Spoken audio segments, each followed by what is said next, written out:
In this video, my girlfriend Ellie will have 5 hours to make it as far as she can into Hollow Knight. In recent weeks, she's been squaring off against some of From Software's greatest hits, but how will she fare against a completely different kind of game? Released in 2017, this game has developed a ravenous fan base with millions of copies sold. It contains some Souls-like elements, but ultimately falls right into the categorization of Metroidvania, a genre with which Ellie has virtually no experience. She's been improving substantially thus far, but Hollow Knight is no joke. Make yourself comfortable and let's find out how she did.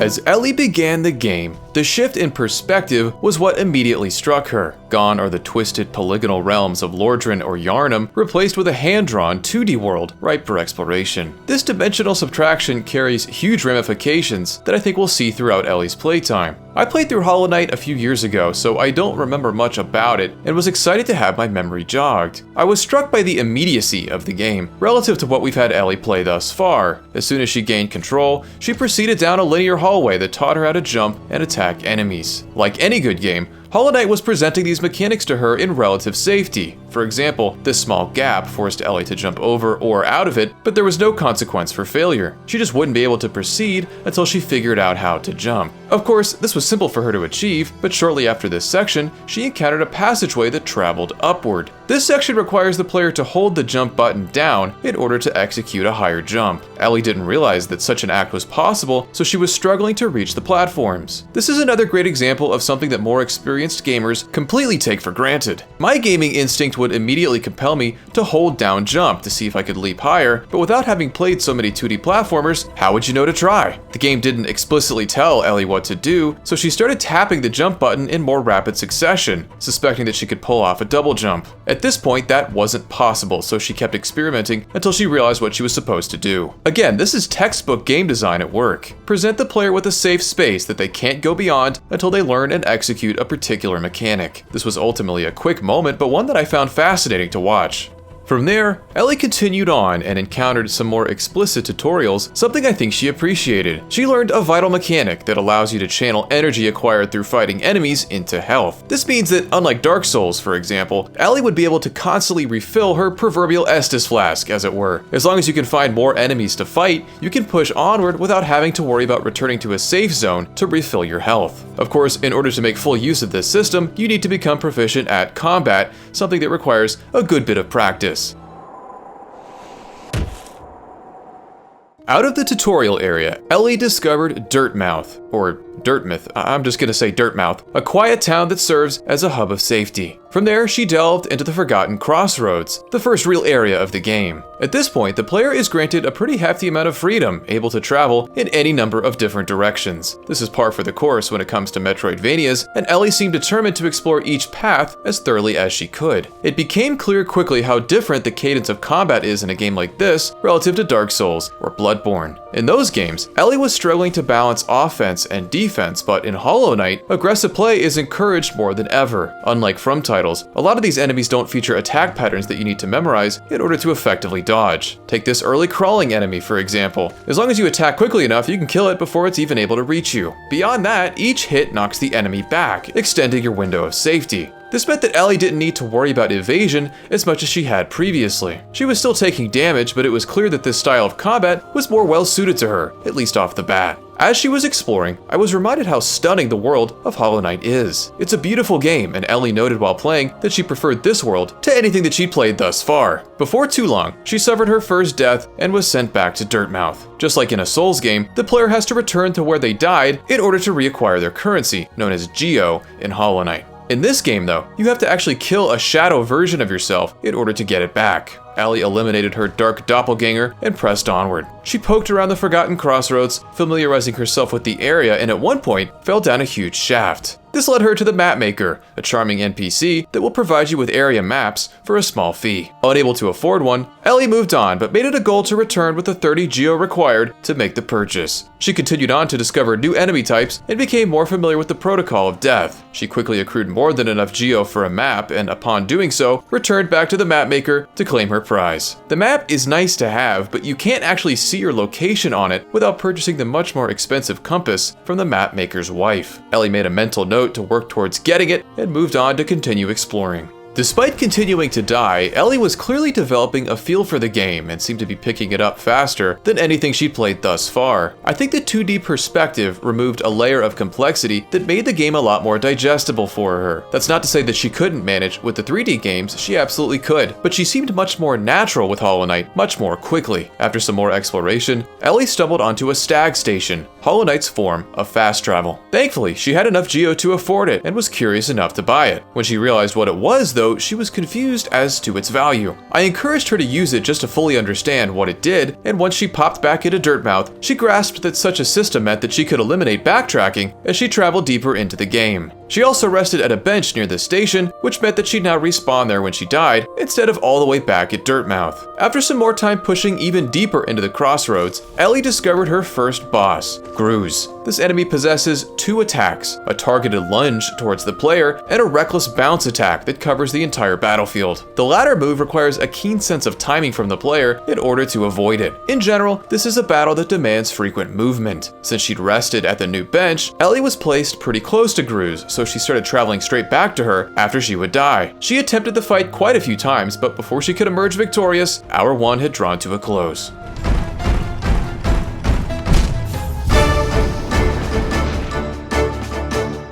As she jumped into Hour 2, Ellie went straight back to Gruz. Her first attempt didn't last very long, and she noted specifically that the boss's bounce attack is what was giving her the most trouble. She just couldn't seem to get the timing down. She was hell-bent at this point though, so she went straight back for more. It's interesting to note how much easier it was for Ellie to get back to Gruz than it was for her to get back to, say, the Taurus Demon in Dark Souls. I think this is attributable to Ellie picking up Hollow Knight's combat more quickly, but also the simpler process of retreading old ground in 2D relative to 3D. This perspective shift is something you'll hear me reference multiple times. On just her third attempt of the second hour, Ellie sent Gruz packing. She managed to land a ton of attacks in very quick succession, something that she hadn't been able to execute until now. I really think that taking a break from a game can do wonders for one's performance. Have you ever been stuck on a difficult boss or level only to nail it once you've had a break? Sometimes I think the brain needs time to process what it's learned and develop muscle memory. This phenomenon seemed to be impacting Ellie as she was able to eliminate Gruz a lot faster than I think she was expecting to. Fresh off of her victory, she moved forward and encountered a gap that she couldn't seem to jump across. Now, Ellie simply didn't have the moves she needed to make this jump, but I was curious to see how she'd react. Any Metroidvania fan knows that these games are predicated on non-linear level design and returning to old areas once you're more capable of fully exploring them. As a newcomer though, Ellie suspected that she was doing something wrong. After a few attempts, she came to the conclusion that she couldn't make the jump and moved on.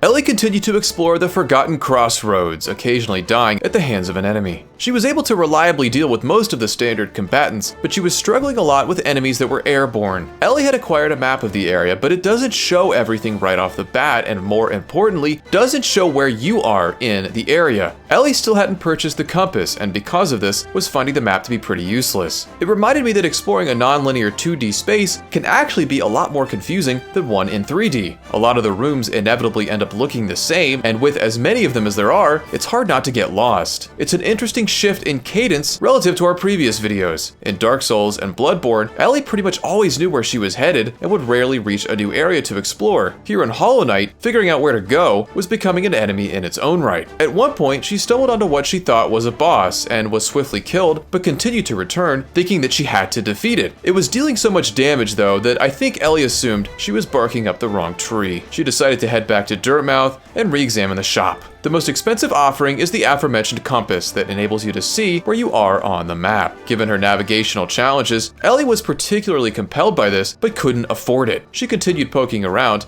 and found what seemed like a promising lead to a new area, but it wasn't somewhere that Ellie could yet access. She did get to meet a cute little beetle with a pickaxe though, so that's cool. And so Ellie pressed on in a desperate bid to find somewhere new to explore. Eventually, she discovered a new pathway where she was able to jump over another one of those big boys, and before long, found herself face to face with the False Knight. If we want to call Gruz a mini-boss, the False Knight is the game's first real, proper boss. Ellie fought back as well as she could, but given that this was her first attempt, died quickly. It was after this attempt that Hour 2 had reached its conclusion.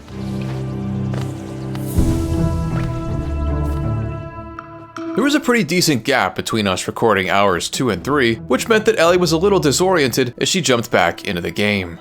I was expecting that she'd head straight back to the False Knight for a rematch, but she instead began exploring again. I think it was a combination of not remembering how to get back to the Knight, and also not really sure if that was even the right thing to be doing. As she revisited old rooms, I could tell just how much navigation was giving Ellie trouble. More so than previously, Ellie was struggling with remembering how the disparate portions of a level connected. If she died far enough away from her spawn point, she'd often find it difficult to replicate the route she just traveled to recollect her geo. This confusion is completely understandable. As beautiful as the art is, a lot of the rooms really do look the same, leaving little to grasp onto when trying to distinguish between them. As she was exploring, Ellie noticed that she was starting to rack up a healthy amount of geo. She'd need over 200 in order to purchase the compass charm, but accruing the necessary currency seemed worth it to Ellie, as it would make navigation so much easier. Farming the geo wouldn't take too long, but she'd have to make sure she didn't die and lose it. Before she'd even reached 100, Ellie died, and began the perilous journey to reacquire what she'd lost. Losing so many geo at once completely changed the stakes. Now, another death meant losing all that she'd gained. Unfortunately, that's exactly what happened, but Ellie was still determined to get the money she needed to make the purchase. As discouraging as losing so much geo can be, you can recoup your losses surprisingly quickly as you cover ground.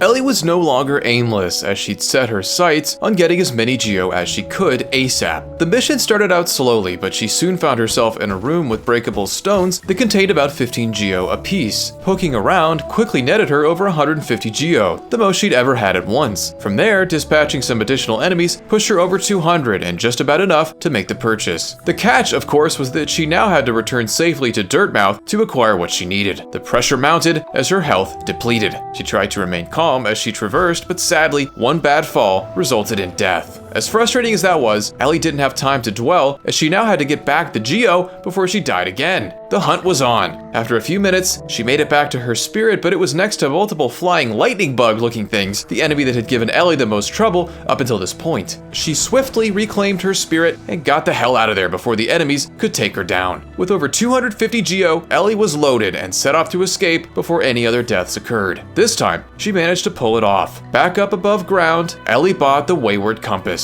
As Hour 3 ended, Ellie was finally able to see where in this crazy world she was.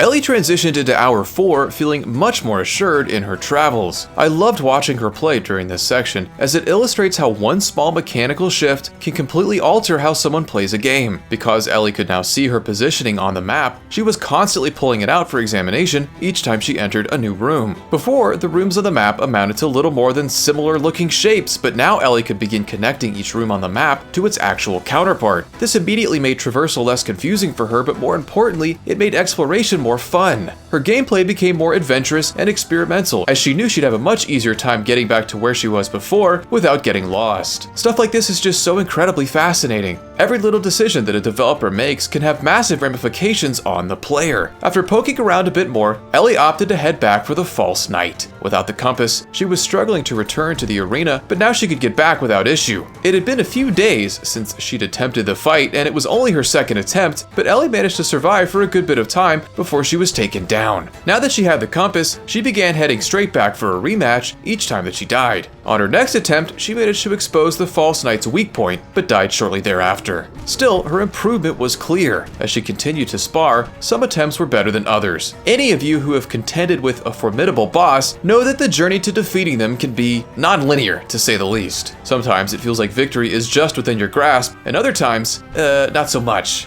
If you're stuck on a single boss long enough, it sometimes feels like you're actually getting worse as your patience and hope begin to drain. Ellie was diligently plugging away, but was still coming up short. Historically, I've been extremely hesitant to divulge much direction to her as she plays a game, as part of what I think makes these videos so interesting is seeing how effectively a game communicates to Ellie and how effectively Ellie listens to what it's saying. As I watched this fight though, I felt compelled to provide a few tips. I began thinking that it may actually be more interesting to see how Ellie would incorporate some suggestions about how she could adjust her strategy. Ultimately, it would still be incumbent on her to defeat the boss, but I felt like a little input could help her progress. Those of you watching can let me know what you think about this approach for future videos. I started throwing out tips based upon her gameplay. The first thing I noted to Ellie was that as she was attacking the false knight, she'd often get too close and end up taking damage. She was also inclined to panic a bit when she would get hit, and often ended up jumping back into the knight and sustaining even more damage. I advised Ellie to stay still whenever she took a hit. The game seemed to be giving her a chance to take a breather. Once the false knight dealt damage, it would typically jump away. Ellie began adopting this strategy and was taking a bit less damage because of it. The biggest piece of advice I could offer to her was to really examine the attack patterns that the boss was exhibiting. In Dark Souls, Ellie was so distracted by just trying to survive that she barely had a chance to pay attention to anything else. Hollow Knight, though, was providing more of an opportunity to study her combatants. Again, I think this could be a lot easier to notice in a 2D setting. The false knight only has so many moves. It could swing its mallet into the ground, creating a secondary shockwave. It could jump in the air. It could jump in the air and then swing its mallet down as it landed. As the fight proceeds, rocks begin to fall from the top of the screen, but when you start to break it down, there are only a few moves for which you need to be prepared. As Ellie really started dialing into these patterns, she began to do better and better. She started staying closer to the boss, enabling her to land more hits more quickly. She started to reserve healing for the time in between cycles, where the false knight was giving her some time to recover her health more safely. As it would jump into the air, Ellie conditioned herself to run underneath it instead of away from it. Ellie was now regularly surviving 2 cycles of the boss's attacks, but in order to fully defeat it, she'd need to make it through 3, in classic video game fashion. Playing a more active role in her gameplay was a lot of fun for me. Ellie was doing an excellent job of soaking in what I was suggesting, even in the middle of the fight. Her approach to the battle was improving so much so quickly that I had no doubt of her eventual triumph. I also couldn't help but notice how well designed this fight was. The best boss battles feel almost choreographed as you begin to get them down. That feeling of being completely focused, your hands gripped on the controller, is a sensation that you can only access through video games. Ellie was becoming increasingly quiet as she focused more and more sharply on taking this big boy down. As Hour 4 was beginning to draw to a close, she began a promising attempt. She made it through the first 2 cycles with barely a scratch. All she needed to do was stay calm and ignore the pressure. As if she'd done it a million times, Ellie made it through the 3rd cycle, and our friend the false knight fell through the floor.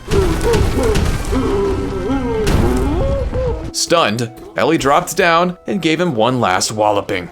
I think this whole boss battle was my favorite moment of this series so far. It was just so satisfying to watch Ellie improve in real time and overcome the challenge. The only way past this boss was through it, and she'd managed to do so without hardly breaking a sweat. Ellie collected her riches, bringing her total to almost 700 Geo, and moved on to receive a new ability. She could now channel some of her soul energy into a powerful blast. It's a useful ability, but unfortunately, Ellie had become trapped in a mini dungeon of sorts to help teach her how to use it. This area contained some little roly-poly enemies that were giving her trouble, as there's a small window of opportunity to attack them. Making matters worse was the pressure Ellie was feeling not to lose all the Geo she'd accumulated. That pressure proved to be too much, as before she could escape the dungeon, the roly-polies deprived her of all of her money. She tried her best to recoup it, but before she could, she was killed and lost it all permanently. As Hour 4 ended, while she was pleased with her false knight defeat, her pervasive emotion was despondence at all she just lost. Heading into the 5th hour, I really wasn't sure where we'd go from here.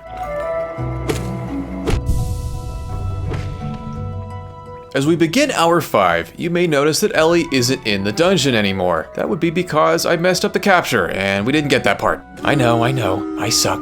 To recap, she made it out of the dungeon, got a couple hundred Geo while doing it, and set off to Dirtmouth to spend it. That gets us up to speed, so you really didn't miss that much. Ellie purchased the ability to mark benches and cocoons on her map once she discovered them. With this purchase made, though, Ellie was at a bit of an impasse. Now that she defeated the false knight, she wasn't really sure where to go next. Keeping in tradition with Metroidvanias, Hollow Knight isn't really inclined to instruct the player where to go. I encouraged Ellie to think about how her newly acquired ability could help her access a previously obstructed path. It didn't take Ellie long to reacquaint herself with an enemy she'd come across earlier. This was the same enemy that she'd killed to escape that dungeon I failed to capture, so she knew that she could now take it down. The enemy is a pain to eliminate as it hurls both balls of magma and roly-polies at you. A few shots with the Vengeful Spirit will take it down, and you can use the roly-polies to refill your spirit gauge. It took her a couple of tries, and she took a break after the first one to explore some more, but Ellie eventually managed to kill it and was rewarded handsomely with a brand new area. Green Path offers a wonderfully vegetative juxtaposition to the cool, dank depths of the Forgotten Crossroads. Reaching a new area in a game is always acutely satisfying. Just seeing a new color palette and hearing a fresh music track can do wonders for the fatigued gamer.